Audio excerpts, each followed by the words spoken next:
दोस्तों, drama serial फर्क episode 10 में आप देखेंगे ईर्षा के वालिद की अचानक तबीयत खराब हो गई तो उन्होंने ईर्षा को बुलाकर कहा, बेटा मैं तुम्हारी शादी को लेकर काफी परेशान था, लेकिन मुझे अब ऐसा लगता है मेरी आधी परेशानी कम होगी। ईर्षा के पूछने पर उन्होंने बताया कि तुम्हारे लिए कमाल का रिश्ता आया है, वो तुमसे शादी करना चाहता है। उनकी बीवी की वफात होगी, लेकिन वो तुम्हें बहुत खुश रखेंगे क्योंकि मैंने सारी जिंदगी उनके साथ गुजारी। ईर्षा भी ये सुनकर बहुत खुश हुई और उसने जहनी तौर पर खुद को तैयार कर लिया, लेकिन वो ना जानती थी कि कमाल ने तो कभी ऐसा सोचा भी ना था। ये तो ईर्षा के वालिद की अपनी ख्वाहिश थी कि उसका रिश्ता उस घर में हो जाए। ईर्षा भी ये गरीबी की जिंदगी से बहुत तंग आ चुकी थी।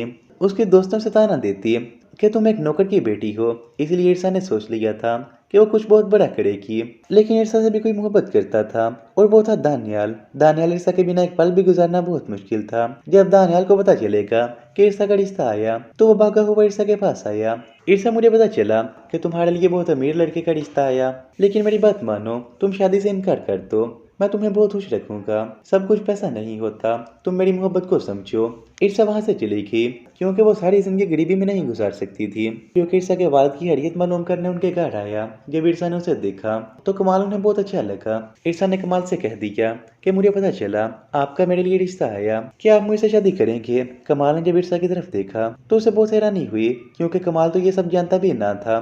तो उसने कोई जवाब ना दिया और वहां से चला आया। तो फ्रेंड्स, अगर आप हमारे चैनल पर नए हैं तो प्लीज वीडियो को लाइक के साथ साथ चैनल को सब्सक्राइब कीजिए। मजीद आप देखेंगे फाइजा ने बहुत सी चैलेंज चली, लेकिन वो फिर भी अपने मकसद में कामयाब ना हो पाएगी। लेकिन कमाल के सामने उसकी असलियत आ ही गई। उसने उसने फाइजा को नहीं मारा था, बल्कि ये सब ये हुआ उसका ड्रामा है। कमाल को सब याद आ गया कि किस तरह फाइजा उसके करीब हुई। वो सिर्फ मुझसे शादी करना चाहती थी और उसकी नजर मेरी प्रॉपर्टी पर थी। यूं वो फाइजा को भी घर से निकाल देगा और ईर्षा के बारे में सोचने पर मजबूर हो जाएगा। यूं बहुत जल्द कमाल और ईर्षा की शादी तो हो जाएगी।